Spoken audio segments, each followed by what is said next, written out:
रूसी राष्ट्रपति Vladimir Putin के भारत दौरे से पहले भारत को एक बड़ी खुशखबरी रशिया से मिल गई है। दरअसल रूस की संसद ड्यूमा से भारत के रिलो समझौते को मंजूरी मिल गई है और इस समझौते के तहत भारत और रूस की सेनाएं मिलकर एक दूसरे के देशों के अंदर लॉजिस्टिक और अलग अलग सपोर्ट हासिल कर सकेंगी।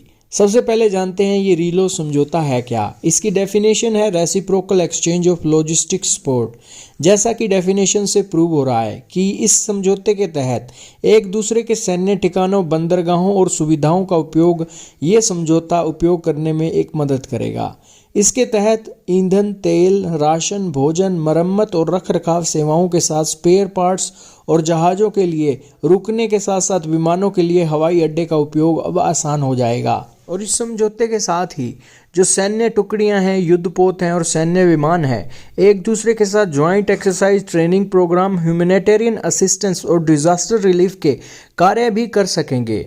इस समझौते की अवधि 5 साल के लिए वैध है, जिसे दोनों पक्षों की सहमति के बाद ही आगे बढ़ाया जा सकेगा।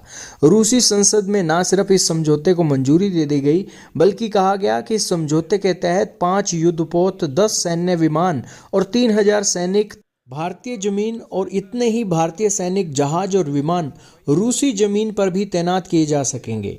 हालांकि यह तैनाती सरकारों की आपसी मंजूरी पर निर्भर करेगी, जिससे दोनों देशों को ही बहुत फायदा होगा। भारत और रूस को दोनों को रणनीतिक लाभ होगा। भारत की नौसेना को रूस के आर्कटिक नौसैनिक बंदरगाहों और सुदूर पूर्व के ठिकानों तक पहुंच मिल जाएगी, जो भारत की ग्लोबल ऑपरेशन रीच को बढ़ाएगा। इस समझौते से भारत रूस के मध्य एशियाई सैन्य ठिकानों का उपयोग करके चीन के पश्चिमी रणनीतिक क्षेत्रों पर भी नजर रख सकता है। भारतीय युद्धपोत और विमान अपनी सीमाओं से दूर भी ईंधन भरने और मरम्मत के लिए रूसी सुविधाओं का उपयोग करके लंबे समय तक मिशन में रह सकते हैं और ऐसी ही चीज रूस भी भारत के एक ऑपरेशंस के अंदर कर सकता है।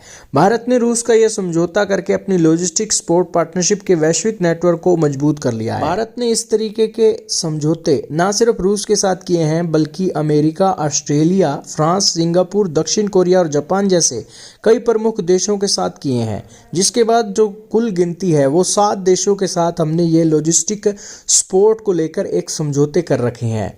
और अभी बहुत सारे देश हैं जिनके साथ ये समझौते और भी हो सकते हैं, जो बहुत महत्वपूर्ण इस समझौतों को बना देते हैं। आपका क्या मानना है, कमेंट में जरूर बताइएगा।